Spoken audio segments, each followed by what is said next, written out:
건너온 나의 여호와 나의 구세주.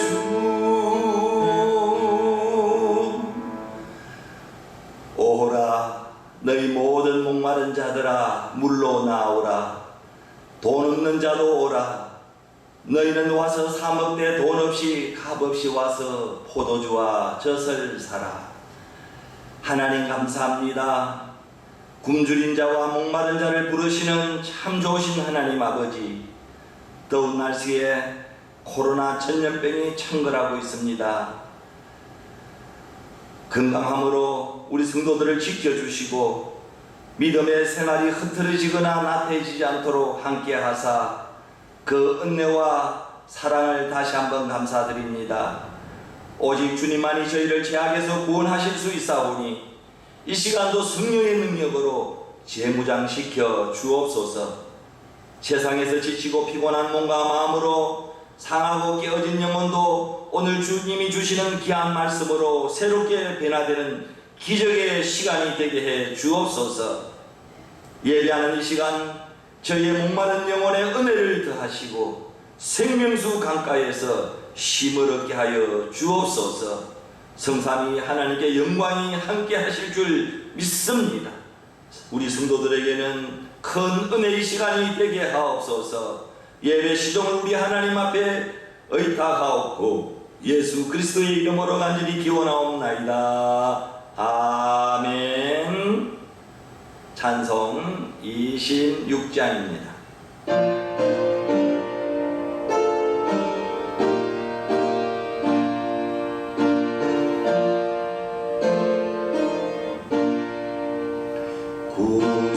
구세주를 하너리들 찬송하고 찬송하세. 만과 떡과 인하여 경배드리세.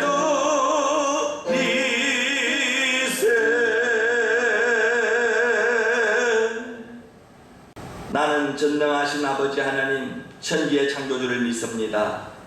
나는 그의 유일하신 아들 우리 주 예수 그리스도를 믿습니다.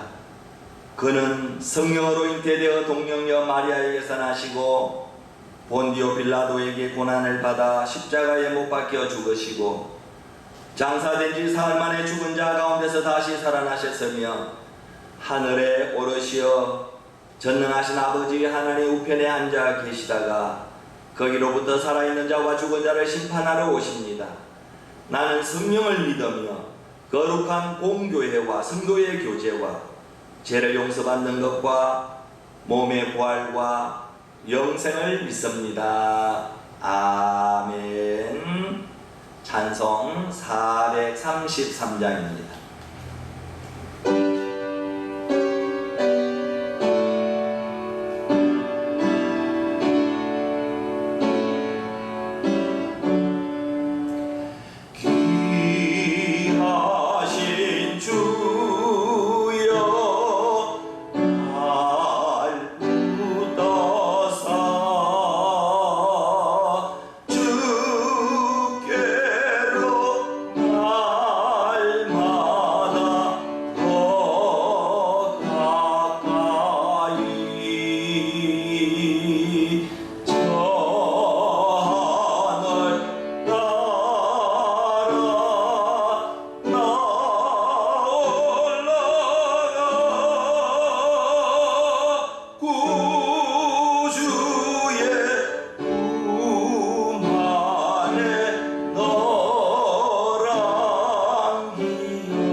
값없이 주시는 하나님 아버지, 장기화되고 있는 코로나 사태와 마닐라 봉쇄 가운데서도 한 주간의 삶을 하나님의 은혜로 인도해 주셔서 감사합니다.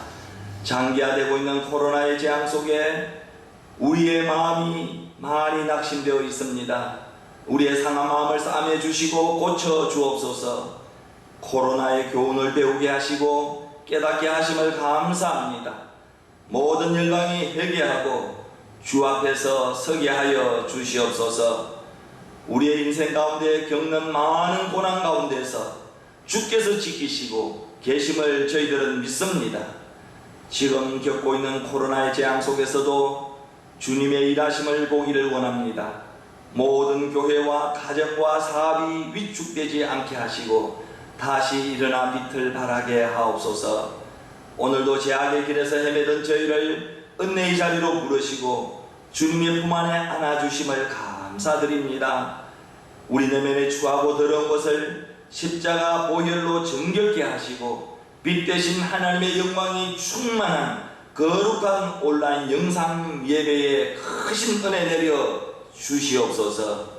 마스크를 쓰고 사회적 거리를 유지하면서 드리는 불편한 온라인 가정 영상 예배이지만 하나님을 만나는 기쁨이 충만한 시간이 되게 하옵소서. 우리 마음속 깊은 곳에 영적 갈급함이 하나님과의 친밀함으로 영적 성숙함으로 변화되게 하여 주옵소서. 하나님 아버지, 코로나 사태를 겪으면서도 세상을 의지하며 여전히 죄악과 불순종에서 돌아서지 못하는 어리석고 연약한 저희들입니다. 우리의 모든 죄악을 다시 한 번 더 용서해 주시고 속히 하나님 불쌍히 여기사 일상으로 회복되는 은혜를 더하여 주옵소서. 하나님, 세워주신 마닐라 한인 중앙교회가 세상을 깨우고 생명 구원의 사명을 온전히 감당하기를 원합니다. 특별히 코로나의 재앙이 교회의 존재 목적을 무너뜨릴 수 없음을 믿습니다. 우리 교회를 지켜 주시옵소서. 그리고 코로나 이후에는 더 큰 구원과 성교의 역사가 일어나게 하옵소서. 지금은 성전에서 모여 예배드리기 어려운 환경이 우리의 믿음을 약화시키고 성교의 장애가 되고 있지만은 하나님의 어리석음이 사람보다 지혜롭고 하나님의 약하심이 사람보다 강하다고 하셨사오니 오직 십자가의 능력만을 의지하며 말씀과 기도로 담대히 나아가게 하여 주옵소서. 오늘 주일날 온라인 영상 예배를 축복해 주셔서 거룩함과 기쁨이 충만한 예배로 새로운 부흥의 기회로 삼아 주옵소서.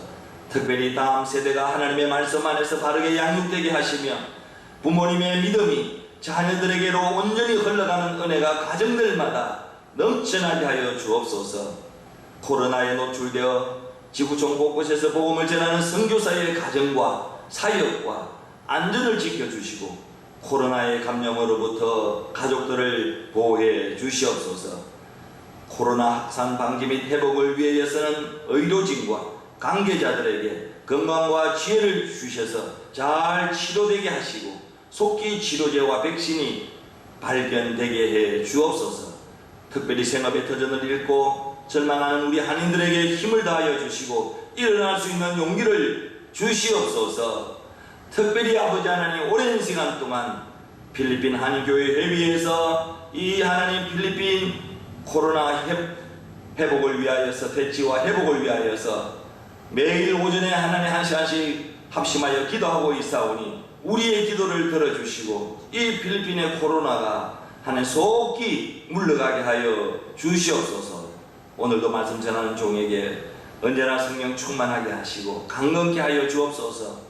선포되는 말씀에 하나님의 능력이 나타나게 하시고 위기를 기회로 반전시키는 지혜와 통찰력을 더하여 주옵소서.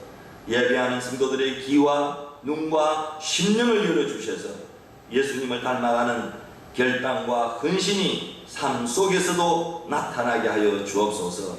조국 대한민국의 사회로 부정선거 의혹과 대결 구도로 치닫고 있는 남북한의 어려운 문제를 주께서 해결해 주시옵소서.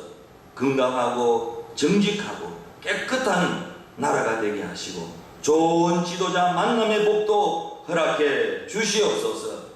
하나님의 극진하신 은혜와 선열의 목숨과 피땀으로 이룩한 오늘의 자유 대한민국이 흔들리지 않고 북한과 열방을 굽는 제사장 나라로 그리고 선교 왕국으로 사용하여 주시고 가난하고 어려운 나라를 돕고도 남음이 있는 넉넉한 나라로 복을 내려 주시옵소서. 경제적 위기와 중한 질병과 여러 고통 중에 있는 성도들 위로하여 주시고 구원하여 주옵소서. 특별히 타국 생활의 외로움을 주님과 함께 이기게 하여 주옵소서. 또한 교회를 섬기라고 세우신 권사님, 집사님, 여러 성도님들을 붙들어 주실 줄로 믿습니다. 성도다운 믿음으로 날마다 살게 하시고 의로운 삶으로 하나님을 기쁘시게 할 수 있도록 도와주시옵소서.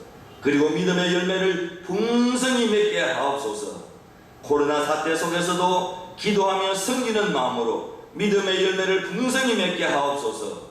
오늘도 주 앞에 나와 영상으로 예배하는 우리 성도들을 기억하시고 하늘의 축복을 내려 주시옵소서. 오늘도 예배를 위하여 수고하는 손길 위에 주님의 은총이 함께 하시길 원하오며 거룩하신 예수님의 이름으로 간절히 기도하옵나이다. 아멘.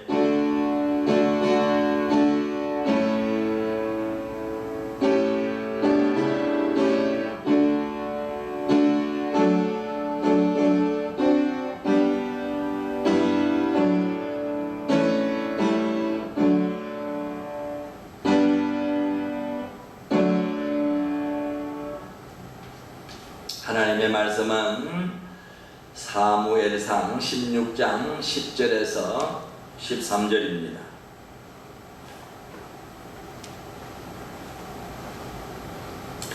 이새가 그의 아들 7을 다 사무엘 앞으로 지나가게 하나 사무엘이 이새에게 이르되 여호와께서 이들을 택하지 아니하셨느니라 하고 또 사무엘이 이새에게 이르되 내 아들들이 다 여기 있느냐 이새가 이르되 아직 막내가 남았는데 그는 양을 지키나이다. 사무엘이 이새에게 이르되 사람을 보내어 그를 데려오라. 그가 여기 오기까지는 우리가 식사 자리에 앉지 아니하겠노라. 이에 사람을 보내어 그를 데려오매 그의 빛이 붉고 눈이 빼어나고 얼굴이 아름답더라. 여호와께서 이르시되 이가 거니 일어나 기름을 부어라 하시는지라. 사무엘이 기름 뿔병을 가져다가 그의 형제 중에서 그에게 부었더니 이날 이후로 다윗이 여호와의 영에게 크게 감동되니라. 사무엘이 떠나서 라마로 가니라. 18절 말씀입니다. 소년 중 한 사람이 대답하여 이르되 내가 베들레헴 사람 이새의 아들을 본적 수금을 탈 줄 알고 용기와 무용과 구변이 있는 준수한 자라. 여호와께서 그와 함께 계시더이다 하더라. 아멘. 23절입니다. 하나님께서 부리시는 악령이 사울에게 이를 때에 다윗이 수금을 들고 와서 손으로 탄적 사울이 상쾌하여 낫고 악령이 그에게서 떠나더라. 아멘. 신약성경 사도행전 13장 21절에서 23절입니다. 그 후에 그들이 왕을 구하거늘 하나님이 베냐민 집파 사람 기스의 아들 사울을 40년간 주셨다가 패하시고 다윗을 왕으로 세우시고 정언하여 이르시되 내가 이새의 아들 다윗을 만나니 내 마음에 맞는 사람이라 내 뜻을 다 이루리라 하시더니 하나님이 약속하신 대로 이 사람의 후손에서 이스라엘을 위하여 구주를 세우셨으니 곧 예수라. 아멘. 할렐루야. 사랑하는 성도 여러분, 한 주간도 잘 지내셨습니까? 전 세계를 강타하고 있는 코로나19의 여파가 선교 현장까지 미치고 있습니다. 국경 폐쇄와 지역 봉쇄 등으로 사람과 물자의 이동이 통제되면서 선교사가 선교지에 가지 못하고 지역이 제한되는 초유의 사태가 지금 벌어지고 있습니다. 지난 3월 16일 17성전 빠르장의 교회 마무리 공사가 한창 진행되고 있었습니다. 5월 봉헌 예배를 목표로 85%의 공사가 진행되고 있었습니다. 이제 최하 15일이면 큰 공사를 이제 끝낼 그런 예정이었습니다. 그런데 전염병 코로나가 퍼지면서 마닐라에 봉쇄령이 내려졌습니다. 그때부터 지금까지 약 4개월 동안 성전 건축이 중단되고 있습니다. 속히 17성전 빠라냐게 교회가 성전 건축이 재개될 수 있도록 여러분 기도해 주시기를 바랍니다. 코로나 이후 선교사들의 선교가 어떻게 진행될 것인지 기도하면서 준비를 하고 있습니다. 특별히 복음이 제한된 지역에서 사역을 감당하는 선교사들은 더욱 큰 어려움에 직면하리라 예상이 됩니다. 그러나 이 위기의 순간에도 하나님께서는 일꾼들을 주저앉아 슬퍼하며 낙심하는 것이 아니라 현지 성도들을 위로하고 기도하고 복음 전하는 사역을 통해 역사하시고 우리 하나님은 계실 줄로 믿습니다. 코로나 이후 선교를 위해 여러분들도 간절히 기도해 주시기를 바랍니다. 사랑하는 성도 여러분, 지난 주일에도 온라인 영상 예배를 여러분 잘 들으셨습니까? 모퉁이돌 선교회의 이상 목사님이 계십니다. 이 목사님의 간증을 들어보면 우리가 드리는 예배가 얼마나 복된 것인지 확인할 수가 있을 것입니다. 80년대 말경에 구소련의 어느 도시에서 이상 목사님은 한 비밀 예배처를 탐방할 기회를 얻었다고 합니다.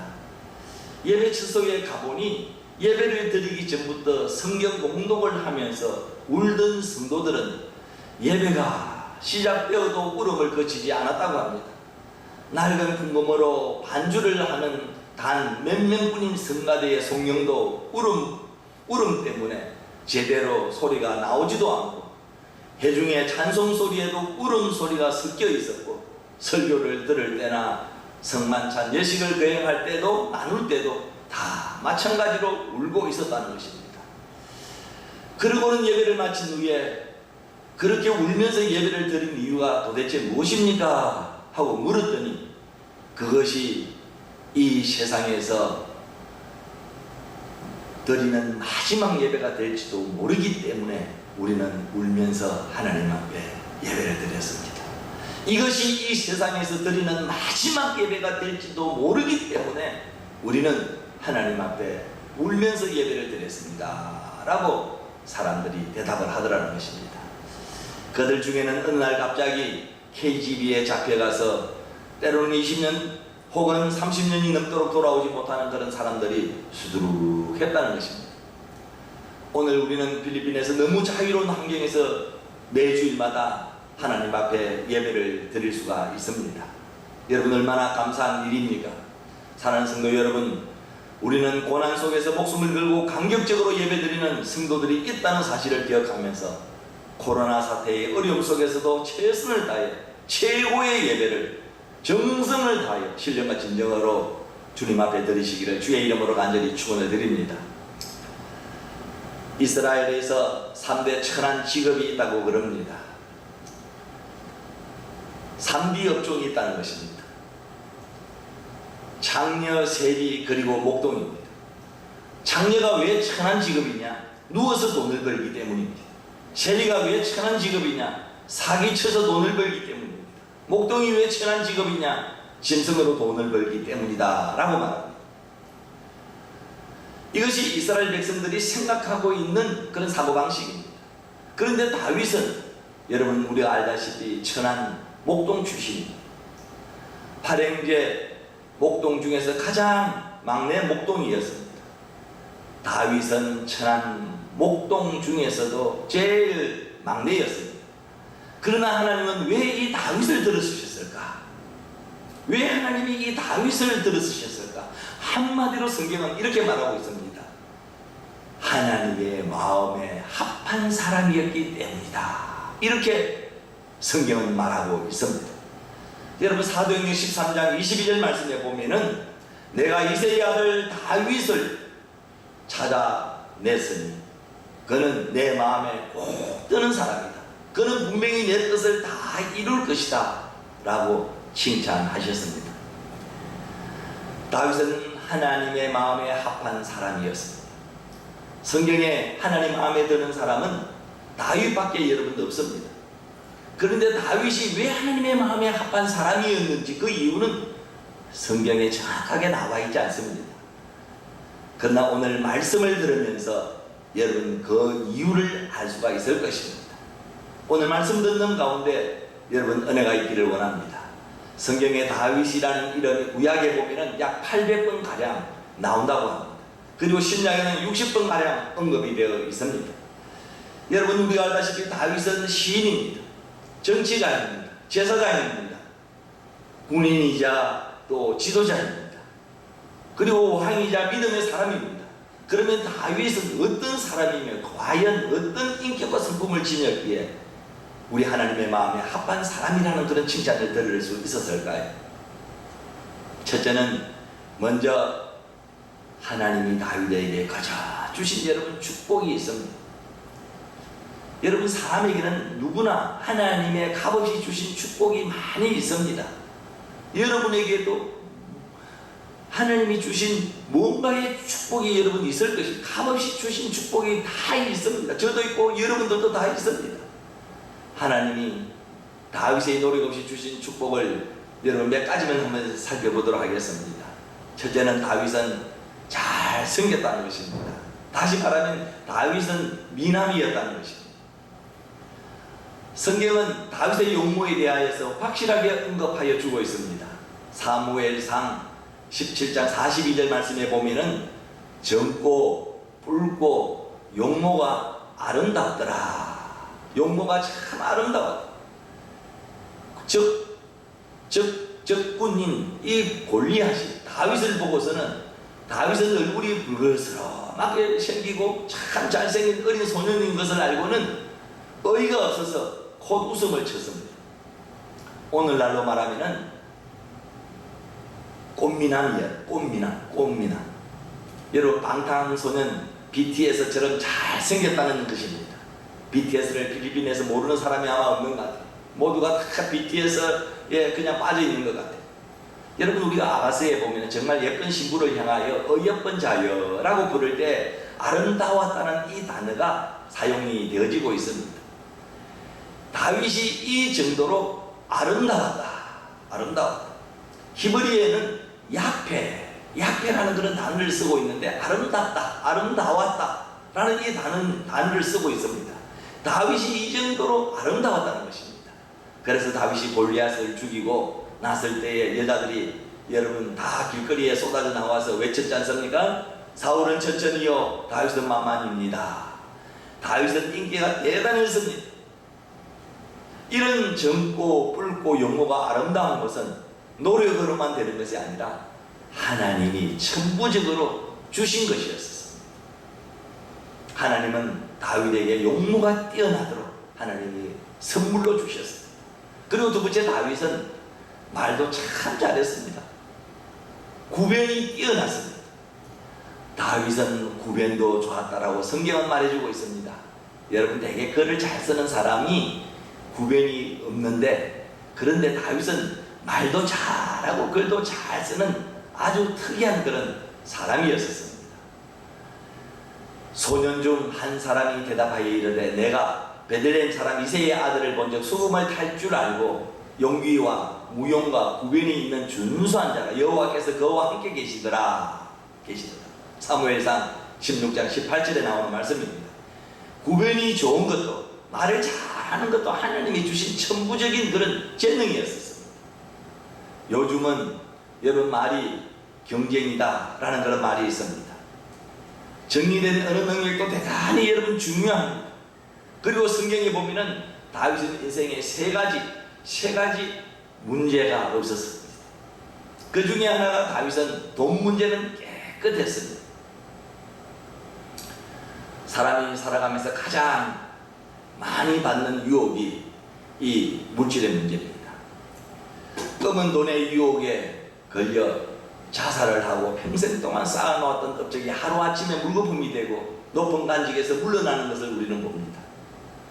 국회의원이나 시장이나 장관 등등 그냥 그 높은 간직에서 거기 오르기까지 얼마나 힘들겠습니까? 이 물질 문제 때문에 하차를 하는 그런 정부 실세들이 여러분 줄줄이 검찰의 조사를 받고 감옥에 가는 것을 우리는 매스컴을 통해서 보게 됩니다. 우리나라는 하루 평균 40명가량 자살을 하고 있답니다. 자살자의 90%가 돈 문제 때문이라고 합니다. 생활고에 못 이겨서 자살하는 사람이 가장 많다는 것입니다. 다윗은 다행히도 돈 바람에는 흔들리지 아니했습니다. 우리가 살아가다 보면 돈 때문에 불어오는 바람을 얼마나 여러분 많이 맞고 살아가는지 모릅니다.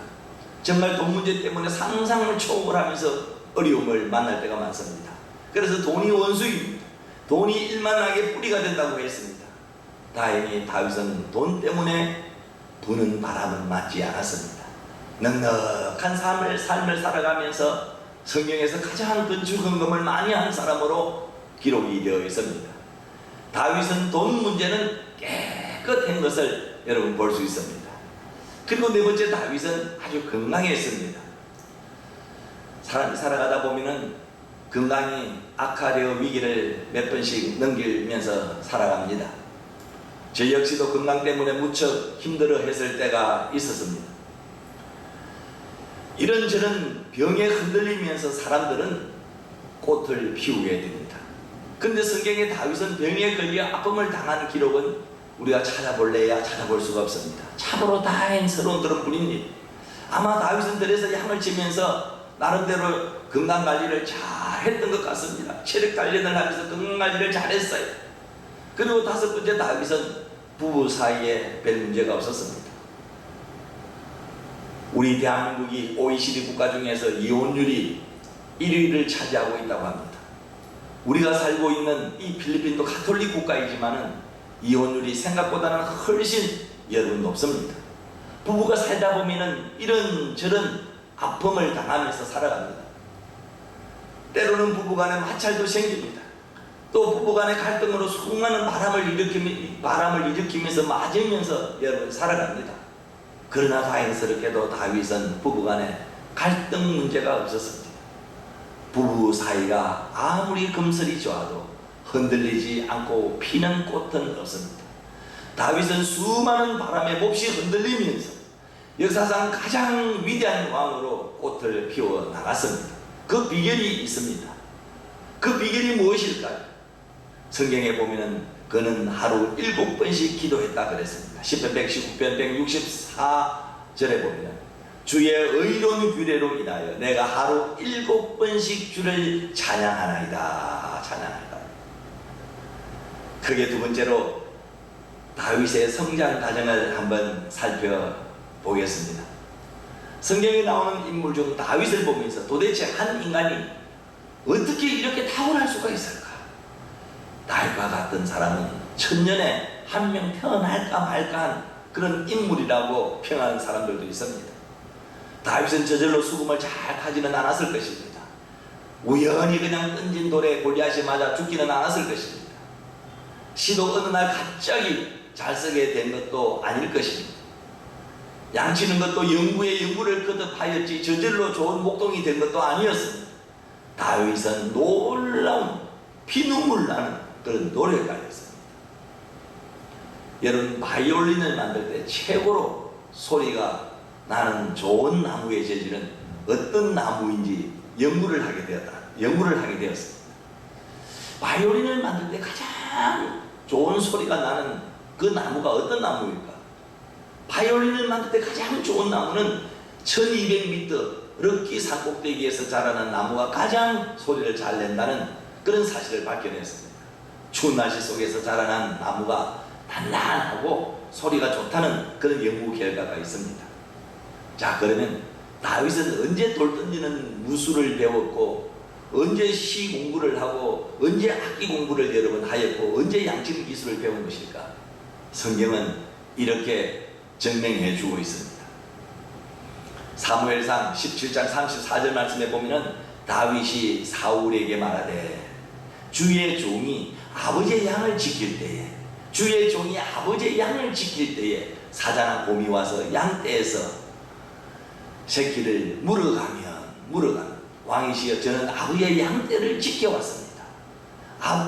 주의 종이 아버지의 양을 지킬 때에 이 말에 여러분 한번 주목해 보시기를 바랍니다. 그때를 성경은 말해주고 있습니다. 다윗은 양을 칠 때 모두에게 무시당할 때였습니다. 그때 다윗은 혼자서 피눈물 나는 그런 연습과 노력을 했다는 것입니다. 그때 다윗은 하나님의 깊은 영성을 깨달았습니다. 누가 여러분 다윗을 무시하였습니까? 가까운 사람들이 여러분 다윗을 무시했습니다. 여러분 잘 한번 보십시오. 첫째는 아버지 이새가 막내 아들 다윗을 무시했습니다. 하나님께서 사무엘에게 이새의 집에 가서 이새의 아들 중에 한 명에게 기름을 부어 왕을 삼으라고 하였습니다. 이새는 자기 아들 중에서 하나님께서 왕으로 삼으시겠다고 하니까 얼마나 기분이 좋았는지 흥분이 되었습니다. 자기 아들 중에 왕을 삼는다고 하는데 부모가 안 좋아할 사람이 여러분 어디에 있겠습니까? 춤이라도 추고 싶지 않겠습니까? 잔치라도 벌리고 싶지 않겠습니까? 그래서 8명의 아들 중에 7명을 사무엘 앞에 세웠습니다. 그러나 다윗만은 세우지 않았습니다. 다윗이 여러분 서자입니까? 다윗을 무시했기 때문인 줄로 여러분 믿습니다. 그러나 하나님께서는 7명의 아들들에게 기름을 붓지 못하도록 하셨습니다. 사무엘이 또 아들이 없느냐 하고 물었으나 이새는 다윗을 시시하게 생각하여 무시하고 데리고 오지 않으려고 하였습니다. 그러나 사무엘은 다윗을 데리고 오지 않으면 내가 밥도 먹지 않겠다고 호통을 쳤습니다. 할 수 없이 들에서 양을 치고 있는 다윗을 데리고 왔습니다. 다윗이 들어서는 순간 하나님께서 이가 거니 일어나 기름을 부어라. 기름을 부어라. 사무엘상 16장 21절에 말씀합니다. 사무엘이 기름을 붓자마자 성령이 충만하게 임하였습니다. 아버지도 들에서 양을 치는 막내 아들 이 다윗을 무시했습니다. 두 번째, 형들도 막내 동생을 무시했습니다. 다윗이 아버지 심부름으로 전쟁에 나간 형들에게 면회를 갔습니다.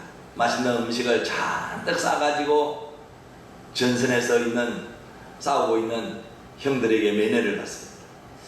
마침 적장 골리앗 때문에 이스라엘 군사들이 모두 도망을 가고 숨도 크게 쉬지 못하고 다 숨어 있는 것입니다. 형들도 마찬가지였습니다.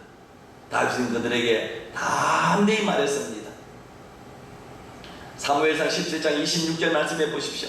이 할례 받지 않는 이 블레셋 사람이 누구이기에 살아계시는 하나님의 군대를 모욕하겠느냐 라고 당당하게 말했습니다. 그랬더니 커녕 이 엘리압이 듣고 노를 바라면서 다윗을 무시하면서 말합니다.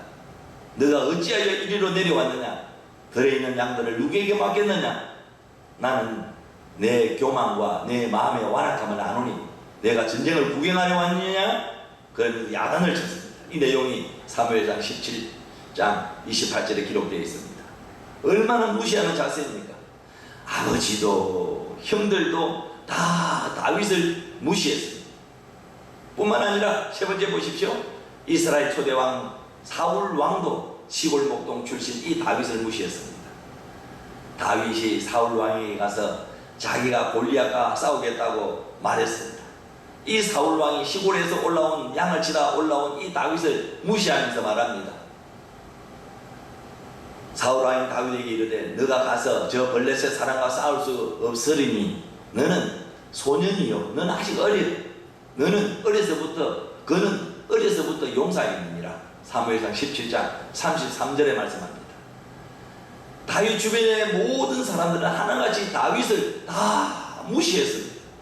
심지어 네 번째 적장 블레셋 장군 골리앗도 다윗을 무시하였습니다. 다윗이 골리앗에게 싸우자고 나갔더니 골리앗이 다윗을 보고 업신여깁니다. 사무엘상 17장 42절에 보면은 그 블레셋 사람이 둘러보다가 다윗을 보고 업신여기니 이는 그가 젊고 붉고 용모가 아름다움이라. 그리고 다윗에게 말합니다. 사무엘상 17장 43절에서 44절에 있습니다. 우리 같이 한번 읽어보겠습니다. 블레셋 사람이 다윗에게 이르되 내가 나를 개로 여기고 막대기를 가지고 내게 나왔느냐 하고 그의 신들의 이름으로 다윗을 저주하고 44절 그 블레셋 사람이 또 다윗에게 이르되 내게로 오라 내가 내 살을 공중의 새들과 들짐승에게 주리라 하는지라. 모두가 다윗을 다 보면은 무시한다. 깡그리 무시한다. 단 한 명도 다윗을 믿어주고 인정하여 주는 이가 없었어. 그러나 다윗은 당당하게 나가서 싸웠습니다. 물맷돌을 던져서 적장 골리앗을 명중시키고 그래서 죽이고 전쟁에서 승리하고 돌아옵니다. 이렇게 무시를 당하면서도 다윗은 밤이면은 추위와 찬이슬이 내리는 들에서 양을 치면서 피눈물 나는 노력을 혼자 하였을 것이 아마 틀림없습니다. 그게 세 번째로 다윗은 그럼 어떤 사람이었을까요? 여러분, 다윗은 약 10년간 들판에서 양을 쳤습니다. 목동일을 하면서 실을 쓰고 왔을 것입니다. 그리고 돌 던지기도 하였을 것입니다. 양을 치면서 틈이 아마 수금도 탔을 것입니다. 그리고 체력 단련도 하였을 것입니다. 고독한 광야가 그에게는 수련의 시간이었을 것입니다. 하나님 만나는 그런 시간이었을 것입니다. 그래서 다윗은 이미 탁월한 사람이 되어가고 있었습니다. 그런데 다윗이 그렇게 된 분명한 이유를 성경은 알려주고 있습니다. 사무엘상 16장 18절 말씀에 보면은 소년 중 한 사람이 대답하여 이르되 내가 베들레헴 사람 이새의 아들을 본적 수금을 탈 줄 알고 용기와 무용과 구변이 있는 준수한 자라 여호와께서 그와 함께 계시더이다. 그 대답은 딱 한마디입니다. 여호와께서 그와 함께 계시더이다. 믿습니까? 여러분, 여호와께서 그와 함께 계시더이다. 믿으시면 아멘. 하나님은 준비하는 사람에게 반드시 기회를 주십니다. 다시 말하면 하나님이 준비한 사람과 같이 여러분 하십니다. 이 땅에 준비 없는 결과는 없습니다. 다윗은 무시당하면서도 홀로 들에서 준비하는 그런 기간이 있었습니다. 과거 노력이 오늘의 결과를 나타낸 것입니다. 남들이 무시한다고 아파하면서 부지런히 여러분 준비하면 하나님이 언젠가는 때가 되면 우리를 사용하십니다. 오늘날도 하나님은 광야에서 꾸준히 준비하는 사람을 사용하십니다. 그런 사람이 어디엔가 분명히 여러분 있을 것입니다. 지금 코로나 기간 동안 어렵다고 아무것도 안 하고 여러분 손 놓고 앉아만 여러분 있지 마십시오. 희망찬 내일을 여러분 생각하면서 꿈을 갖고 목표를 가지고 여러분 생각하면서 기도하면서 준비를 하십시오. 코로나 기간 중에 어떤 분은 거의 산통에 맞먹을 만큼 큰 통증을 동반하는 대장포진에 걸려서 고생을 하면서도 성경을 읽고 김치 장사를 하고 성경을 필사하는 그런 분들도 있었습니다. 저는 설교집을 몇 권 낼 정도로 원고를 정리하면서 이 코로나 사태 기간 동안에 준비를 했습니다. 하나님은 준비하는 자에게 반드시 함께하고 내일을 열어주실 줄로 여러분 믿습니다. 사랑하는 성도 여러분, 기회와 준비가 부딪히면 성공은 반드시 여러분 찾아온다는 사실을 믿으시면 아멘. 믿습니까? 자, 그러면은 다윗은 어떤 인격과 성품과 재능을 가졌기에 하나님 마음에 합한 사람이었을까요? 첫째는 다윗은 섬기는 사람이었습니다. 다윗은 섬기는데 아주 탁월한 그런 사람이었습니다. 다윗의 생애는 섬기는 그런 생애였습니다. 어려서는 양을 섬겼습니다. 발행제가 같이 살고 있었지만 다윗은 혼자서만이 들판에서 양을 칠 때가 종종 있었던 것 같습니다. 칠행제가 다 사무엘 앞에 섰을 때 다윗만 혼자서 들판에서 양을 치고 있었습니다. 여러분, 다윗의 뒷이야기가 있습니다. 다윗은 양을 치더라도 다른 목동들과 달랐습니다. 다른 형들과 달랐어요. 항상 양을 세 종류로 나누어서 양을 쳤습니다. 어린 양, 새끼 양, 맹는 양은 따로 기르면서 막 이제 돋아나는 피어나는 그 연한 풀을 먹였습니다. 그리고 건강하나 아직 어린 양은 보통 풀을 먹였습니다. 그리고 건강한 양들은 억센 풀을 여러분 먹였습니다. 하늘에서 하나님이 그것을 보고 있었습니다. 이런 모습을 보면서 하나님이 이렇게 말씀하셨습니다. 다윗아, 너가 양을 내가 맡겨보니 너무나 잘 돌보구나. 너가 내 백성을 맡겨도 그렇게 잘할 것 같구나. 내가 너를 왕으로 삼으리라. 내가 내 백성을 내가 너에게 맡기리라. 다윗은 어려서 양을 잘 섬겼습니다. 그리고 다윗은 청년 시절에는 사울왕을 섬겼습니다. 사울왕이 다윗을 죽이려고 하였지만 다윗은 사울을 잘 섬겼습니다. 사울왕이 병들었을 때 수금을 가지고 가서 연주하여 주었습니다. 다윗이 기분 좋게 악기를 연주하여 줄 때 여러분 악기가 나가고 사울의 병이 상쾌하게 나은 그런 놀라운 역사가 일어났습니다. 다윗은 왕이 되어서는 온 백성을 정성껏 정말 섬겼습니다. 무엇보다도 하나님을 잘 섬겼습니다. 하나님을 위하여 성전을 지으려고 엄청난 금을 준비했습니다. 금망도 성경에 보니까 10만 달란트를 준비했다고 그럽니다. 역대상 29장 3절에서 5절 말씀에 기록되어 있습니다. 10만 달란트는 우리 돈으로 계산하면은 여러분 수조 원입니다. 200억 정도 되는 그런 교회를 거의 4천 개에서 4만 개에서 5만 개 정도 지을 수 있는 엄청난 그런 여러분 돈이라고 볼 수가 있습니다. 하나님은 이렇게 양이나 사람이나 하나님이나 모두를 잘 섬기는 사람을 하나님 마음에 합한 사람이라고 말씀하십니다. 하나님은 남을 섬기는 사람을 축복하시며 마음에 합하다고 하나님은 남을 섬기는 그 사람을 축복하시면서 내 마음에 합하다고 이렇게 하셨습니다. 두 번째, 다윗은 놀라운 음악가였습니다. 다윗은 수금을 잘 타는 그런 음악가였습니다. 지금으로 말하면 다윗은 아마 기타를 치면서 노래를 기가 막히게 하는 그런 음악 연주가였어요. 아마도 대통령 앞에 불려가서 노래를 할 정도라면 대단한 여러분 인물이지 않겠습니까? 모차르트가 어려서부터 왕 앞에 가서 피아노를 쳤다고 하여서 음악의 천재니 음악의 신동이니 그런 여러분 평을 듣고 있지 않습니까? 다윗도 마찬가지입니다. 다윗도 그랬어요. 다윗은 사울왕이 아플 때 불려갔습니다. 왕 앞에 불려갔어요. 그리고 사울왕 앞에서 수금을 타면서 노래를 하였습니다. 보통 노래가 아니었습니다. 성경은 이렇게 여러분 말해주고 있습니다. 사무엘상 16장 23절에 보니까 하나님께서 부리시는 악령이 사울에게 이를 때에 다윗이 수금을 들고 와서 손으로 단적 사울이 상쾌하여 났고 악령이 그에게서 떠나더라. 다윗이 부르는 노래와 다윗이 치는 이 수금에는 악령이 도망칠 정도였습니다. 다윗은 노래를 잘 부를 뿐만 아니라 다윗이 부르는 이 찬양에는 하나님의 능력이 있었습니다. 다윗은 놀라운 음악가였습니다. 다윗은 천한 일을 하면서도 귀한 일을 늘 준비하였습니다. 지금 여러분이 하는 일을 열심히 하면서 귀한 일을 준비하시기를 바랍니다. 반드시 나타날 때가 있을 줄로 믿습니다. 그리고 세 번째, 다윗은 뛰어난 여러분 시인이었습니다. 다윗은 시도 참 잘 이었습니다. 오늘날로 말하면 문단에 대비하는 그런 사람입니다. 다윗의 놀라운 통찰력과 시상은 오늘날도 여러분 대단합니다. 다윗의 시를 모르는 이는 기독교인 중에 아마 아무도 없을 것입니다. 10편 150편은 거의 다 대부분이 다윗이 지은 그런 여러분 시들이지 않습니까? 복 있는 사람은 아기들의 깨를 따르지 아니하며, 여러분 10편 1편 나의 힘이 되신 여호와여 내가 주를 사랑하나이다.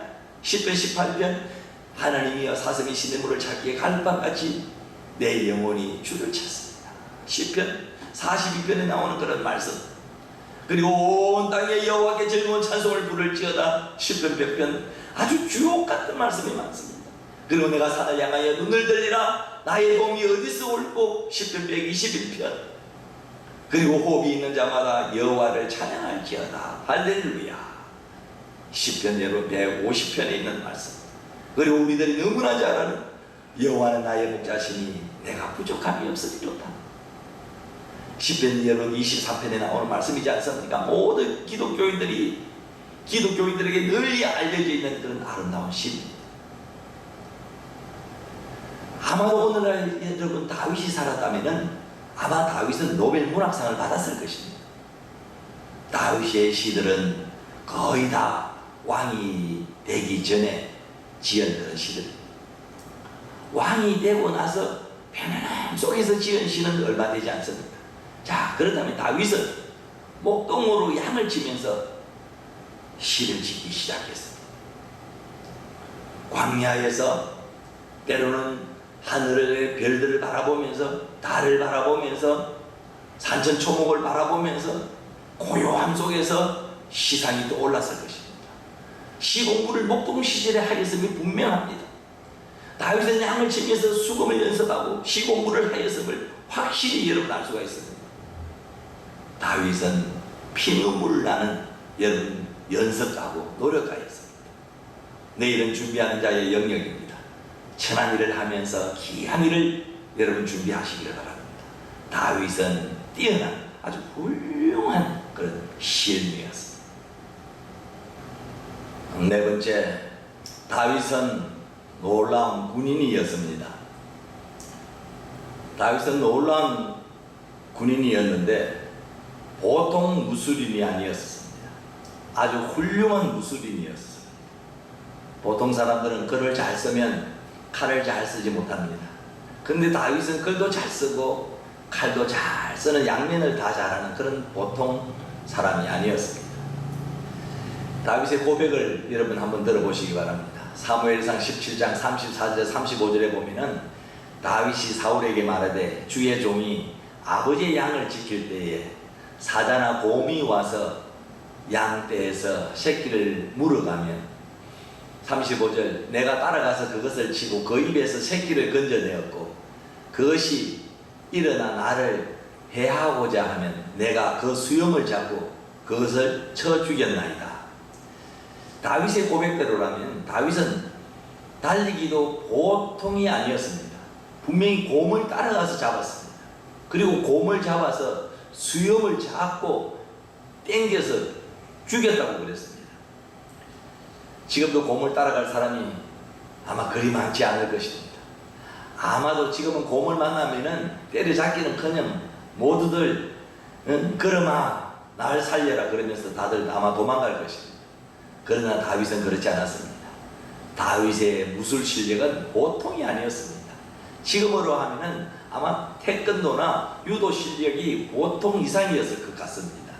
지금 다윗이 아마 살아있다면은 무술대회에 나가서 1등을 할 것이고 아마 올림픽에서 금메달도 아마 딸 수 있을 것입니다. 다윗은 무술도 보통이 아니었습니다. 다윗은 양을 치면서 무술 연습도 하였습니다. 돌 던지기도 했습니다. 칼 쓰는 법도 혼자 익혔습니다. 시도 썼습니다. 수금도 탔습니다. 7명의 형들은 양들이 풀을 뜯는 동안 무엇을 하였는지 모르겠습니다. 그러나 다윗은 목동에서 왕이 된 것을 보면 아마 우연은 아닌 것 같습니다. 굉장한 아마 노력하였던 것 같습니다. 칼 쓰는 법을 아마 모태로부터 배워가지고 나오는 사람은 아무도 없을 것입니다. 다윗은 천한 일을 하면서도 조금도 쉬지 않고 미래를 열심히 준비하고 있었음을 잘 알 수가 있습니다. 그래서 하나님은 다윗을 눈여겨보시다가 왕으로 삼으셨습니다. 충성된 목동은 탁월한 왕이 되었습니다. 작은 일에 충성하면 큰 것을 맡겨주십니다. 다윗은 같이 양을 치더라도 연구하면서 양을 치는 탁월한 목동이었습니다. 같은 일을 하더라도 남보다 앞서가는 이가 바로 다윗이었습니다. 이같이 다윗은 놀라운 노력가였습니다. 천한 일을 하면서도 미래를 준비하는 사람이었음을 분명하게 우리는 말씀을 통하여 알 수가 있습니다. 네 번째, 다윗은 목동에서 성문이 되기까지 고난도 참 많았습니다. 여러분, 다윗에게 내린 인생의 서리가 많이 곳곳에서 여러분 발견되어집니다. 성경에 등장하는 이스라엘 왕들이 수없이 많습니다. 그 중에 가장 위대한 왕이 다윗 왕입니다. 그래서 예루살렘에 단 하나 있는 무덤은 다윗 왕의 무덤이라고 합니다.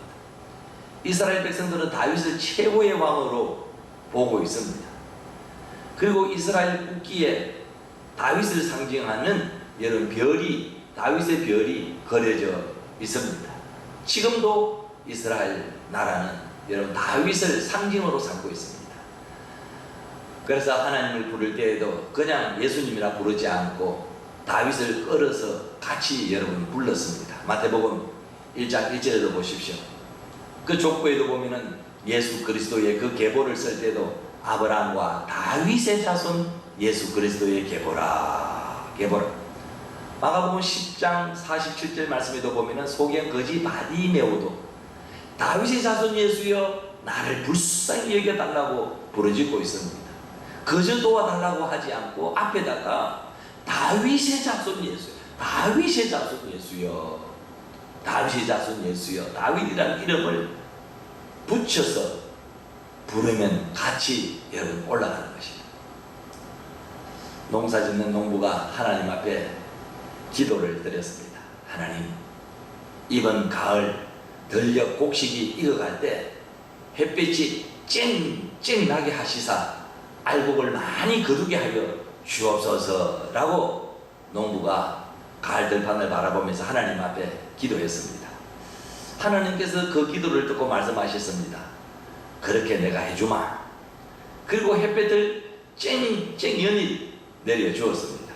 근데 나중에 보니까 알곡은 하나도 없고 쭉정이가 되어 있었습니다. 그래서 농부가 화가 나서 하나님 앞에 항의를 했습니다. 왜 하나님 이 알곡은 없고 왜 다들 쭉정이가 되었습니까? 그러니까 하나님이 말씀하셨습니다. 너는 나에게 햇빛만 구하였지 찬설이를 구하지 아니하였다. 찬설이가 밤에 알곡을 만든단다 하고 말했다는 것입니다. 여러분 그렇습니다. 서리가 알곡을 여러분 만듭니다. 자, 그러면 하나님 성경의 서리를 많이 마지막으로 알곡이 된 사람이 그럼 누가 있습니까? 그때 하나님이 대답하셨습니다. 성경에 요셉도 있다, 모세도 있다, 그리고 요업도 있다, 그리고 바울도 있다. 그러면서 등등등등 여러 사람을 말했습니다. 그러나 오늘 본문에 나오는 성분 여러분, 다윗이 성군이 되기까지 수없이 많은 고난의 바람에 흔들렸습니다. 흔들리지 않고 피는 꽃은 없습니다. 원상에서 거목이 자라지 않습니다. 어항에서 고래가 놀지 않습니다. 개천에서 용이 살지 않습니다. 비온 뒤에 땅이 여러분 굳습니다. 서리가 내려야 알곡을 여러분 만드는 것입니다. 자, 그러면 다윗은 어떤 모진 인생의 고난의 바람을 맞으면서 여러분 성군이 되었을까요? 첫째는 장인 사울 왕은 사위 다윗을 너무너무 미워했습니다. 다윗과 사울의 관계는 평범한 사람이 이해하기 힘든 여러분 사이입니다. 어떻게 자기 사위이자 충실한 신하인 이 다윗을 그토록 미워할 수가 있을까? 그렇게 생각해 볼 수 있습니다. 다윗은 결코 사울을 왕위에서 내쫓고 스스로 왕이 되려고 하지 않았습니다. 물론 다윗이 왕의 자리를 탐냈다는 그런 그 어떤 증거도 여러분 없습니다. 도리어 악령에 의해 번뇌하는 사울을 위해 수금을 타서 악령이 떠나게 하였습니다. 그 이후에도 사울은 다윗을 죽이려고 창을 던지기도 했고 자기 딸을 미끼로 블레셋 사람의 손에 죽도록 계략을 꾸미기도 했고 사람을 보내 체포하려고도 했습니다. 다윗이 궁에서 도망친 이후에도 사울은 3천의 군사를 이끌고 몇 번이나 다윗을 여러분 추적해서 잡으려고 국정을 여러분 그냥 두고 다윗을 잡으려고 이골짝 저골짝 샅샅이 뒤졌습니다. 그런데 다윗은 이런 사울을 악하게 대하지 않았습니다. 다윗은 쫓겨다니는 중에도 두 번이나 사울을 죽일 수 있는 그런 기회가 찾아왔을 때에도 그를 죽이지 않았습니다. 자신이 숨어있는 굴에 사울이 들어와 용변을 보는 때가 있었는데 그때도 그저 그 돗자락만을 가만히 베어냈습니다. 또한 사울이 누워 잘 때 사울에게 다가가서 그의 머리 곁에 있는 창과 물병만 가지고 살짝 나오기도 했습니다. 사울 왕 때 블레셋이 이스라엘을 침공하였습니다. 그때 장수는 거인인 골리앗이었습니다. 누구도 덤비지 못하므로 이스라엘 군사들은 바람 앞에 등불처럼 뱀 앞에 깨구리처럼 고래 앞에 새우처럼 고양이 앞에 쥐처럼 꼼짝도 못하고 숨도 제대로 못 쉬고 숨어 있었습니다. 이때 감히 17살밖에 나지 아니한 소년 이 다윗이 나가서 싸워서 이겼습니다. 이스라엘 백성들은 다윗이 지나갈 때마다 외쳤습니다. 사울은 천천히요, 다윗은 만만이다. 사울은 이스라엘 백성들 사이에서 다윗의 인기가 하늘을 찌르는 것을 보고 죽이려고 결심했습니다. 이때부터 다윗은 이리저리 쫓겨다니는 그런 처량한 신세가 되었습니다. 죽을 고비를 수없이 넘겼습니다. 그래서 다윗이 고백하기를 삶과 죽음 사이에는 한 뼘 사이라고 그가 고백하기도 했습니다. 언제 죽을지도 모르는 그런 생명이었습니다. 사울왕의 시기 질투 바람은 정말 견디기 힘든 그런 아픔이었습니다. 두 번째, 다윗은 자녀 때문에도 무척 힘들어했습니다. 여러분, 우리가 살아가다 보면 자식들로부터 오는 아픔도 만만치가 않습니다. 오죽해야 자식이 원수라는 그런 말까지 나왔을까요? 또 무자식이 상팔자라고 했을까요? 자식 때문에 속썩이는 부모가 얼마나 여러분 많습니까? 자식이 잘 자라주고 특별한 일이 없으면 하나님께 정말 우리는 감사드려야 합니다. 다윗도 자식에게 죽을 뻔한 적이 있었습니다. 아들 압살롬이 가만히 있어도 왕이 될 수 있을 터인데 아버지를 죽이고 왕이 되겠다고 반란을 일으켰습니다. 그때 2만 명이 여러분 죽었습니다. 다윗도 자식들 때문에 속이 시커멓게 타들어갔습니다. 성폭행 사건이 일어나고 자식들 간에 살인 사건이 일어나고 자식이 백주대낮에 백성들 보는 눈앞에서 아버지 다윗의 후궁들을 범하는 그런 일이 일어났습니다. 볼 것 못 볼 것 다 보았습니다. 무슨 창피입니까? 집안에, 다윗의 집안에 바람잘 날이 없었습니다. 여러분, 흔들리지 않고 피는 꽃은 없습니다. 이렇게 모지바람 속에서 다윗은 큰 왕이 되었습니다. 자식을 죽일 수 있었는데 대항하지 않고 기드론 시내를 건너 도망가고 노숙하면서 살았습니다. 다윗은 자녀 때문에 피눈물도 많이 흘리면서 무척이나 힘들어했습니다. 세 번째, 신하들도 다윗을 배신했습니다. 다윗은 그렇게 충성하던 아히도벨이 배신하고 압살롬과 함께 반란을 일으켰습니다. 보통 사람으로서는 정말 견디기 힘든 그런 아픔이었습니다. 그리고 압살롬이 왕이 되려고 아버지 다윗을 죽이려고 할 때 다윗은 아들을 죽이지 않고 도망치고 있었습니다. 이때 시므이가 따라오면서 돌을 던지면서 비루한 자라고 조롱을 하였습니다. 사무엘하 16장 7절에서 8절에 있는 그런 말씀입니다. 같이 한번 보겠습니다. 시므이가 저주하는 가운데 이와 같이 말하니라. 8절, 사울의 족속의 모든 피를 여호와께서 내게로 돌리셨도다. 그를 이어서 내가 왕이 되었으나 여호와께서 나라를 내 아들 압살롬의 손에 넘기셨도다. 보라, 너는 피를 흘린 자이므로 하를 자초하였느니라 하는지라. 이런 모습을 여러분 보다 못한 이 아비새 장군이 옆에서 말합니다. 다 같이 한번 보겠습니다. 사무엘하 16장 9절에 스루야의 아들 아비새가 왕께 여짜오되 이 죽은 개가 어찌 내 주 왕을 저주하리까? 청하건대 내가 건너가서 그의 머리를 베게 하소서 하니, 이때 다윗이 아비새에게 한 말을 여러분 귀담아 한번 들어보시기 바랍니다. 다 같이 보겠습니다. 사무엘하 16장 10절에 12절에 있습니다. 10절, 왕이 이르되 스루야의 아들들아, 내가 너희와 무슨 상관이 있느냐?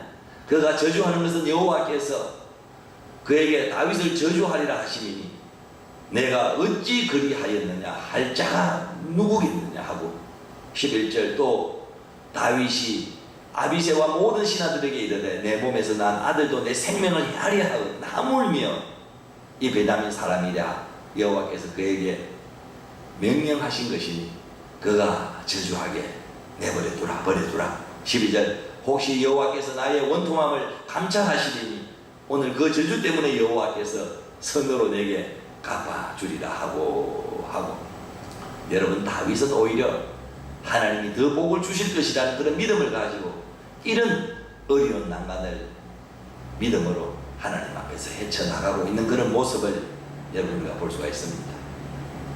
여러분, 세상에 흔들리지 않고 피는 곳은 없습니다. 거친 파도가 훌륭한 성장을 만든다고 했습니다. 서리가 가을에 알곡을 만듭니다. 고난이 사람을 여러분 만듭니다. 그래서 성경에 고난당하는 것이 내게 유익이라고 해요. 유익이라. 다윗은 신하들에게 배신을 당하는 아픔을 겪었습니다. 네 번째, 이승의 유혹이 다윗을 괴롭혔습니다. 여러분, 사람은 살아가면서 이승의 유혹이 많지가 않습니다. 부하들은 전쟁터에 나가 싸우고 있는데 다윗이 전쟁 중에 궁중을 한가롭게 거닐고 있었습니다. 어느 날 한 여인이 발가벗고 목욕하는 그런 모습을 보았습니다. 마음에 음란한 그런 마음이 생겼어요. 그 여인은 다른 사람이 아니라 충실한 부하 우리아 장군의 아내인 줄을 알면서도 그 여인을 데려다가 다윗이 동침을 합니다.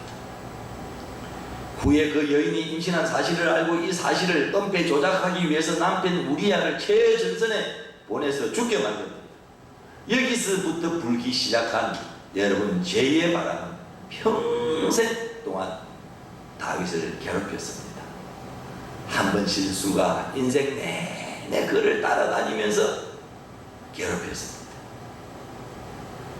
다윗의 그 집안에 이 일로 칼이 떠나지 않았습니다. 칼이 떠나지 않았습니다. 그러나 철저한 회개로 하나님의 용서함을 받았습니다. 이성의 바람은 거절하기 어려울 만큼 평생 불어오는 바람입니다. 누구에게도 예외가 없습니다. 거인 다윗에게도 이성 바세바 바람은 평생 나쁜 흔적을 남겼습니다. 다윗은 그 후 마음에서 일어난 이 바람을 잘 조절했습니다. 그래서 성경 이 사건 이후에 보면은 다윗이 이런 범죄를 저지른 적이 없습니다. 여러분, 흔들리지 않고 피는 곳은 없습니다. 그러면 다윗은 어떤 사람이며 과연 어떤 인격과 성품을 지녔기에 하나님 마음에 합한 사람이라는 칭찬을 들었을까요? 저는 긴 시간 여기까지 여러분들과 함께 달려왔습니다. 오늘 말씀을 다시 한 번 더 정리하면서 은혜를 나누기를 원합니다. 먼저 하나님이 다윗에게 거저 주신 축복이 있습니다. 다윗은 잘생겼습니다. 미남이었습니다. 다윗은 말도 참 잘했습니다. 구변이 뛰어났습니다. 다윗은 돈 문제는 깨끗했습니다. 다윗은 건강했습니다. 다윗은 부부 사이에 별 문제가 없었습니다. 두 번째, 다윗의 성장 과정을 살펴보십시오. 첫째는 아버지 이새가 막내 아들 다윗을 무시했습니다.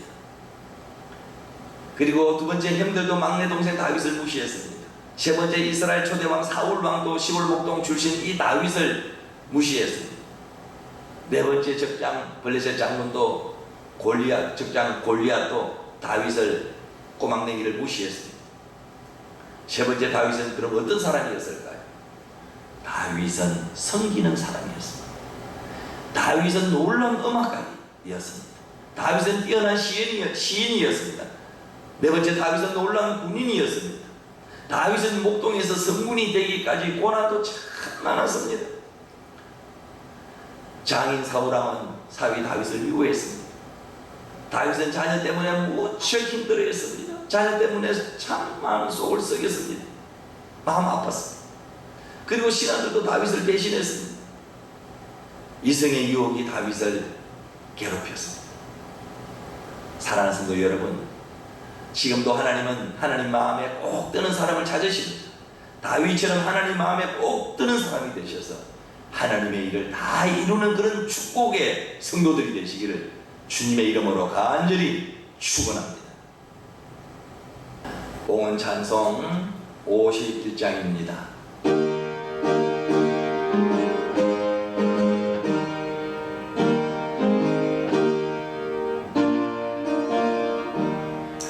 주님 주신 거룩한 날 기쁨으로 주 앞에 와 기도하고 찬양하며 주께 경배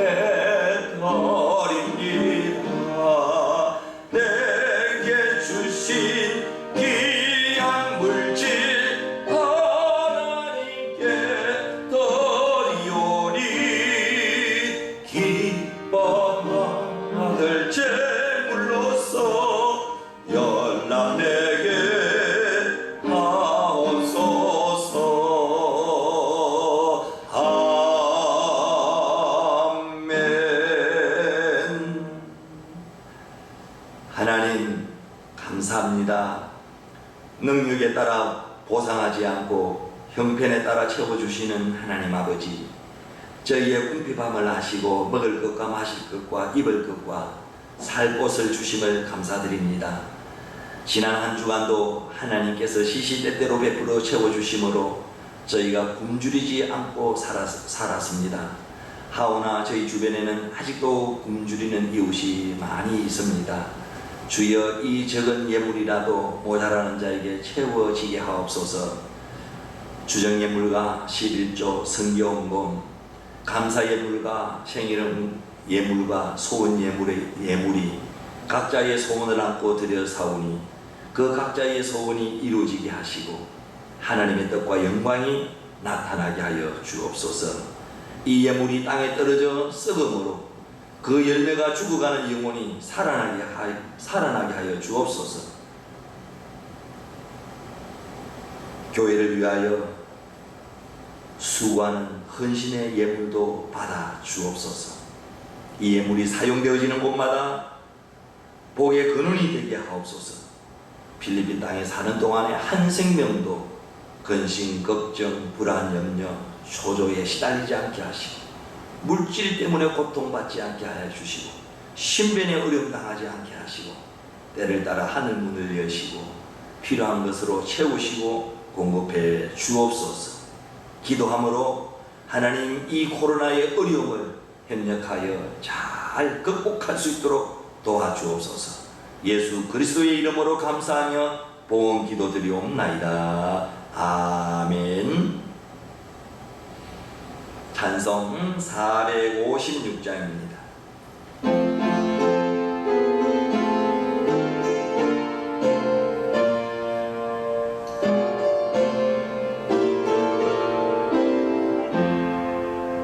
거친 세상에서 실패하거든 고성 자국 만져라.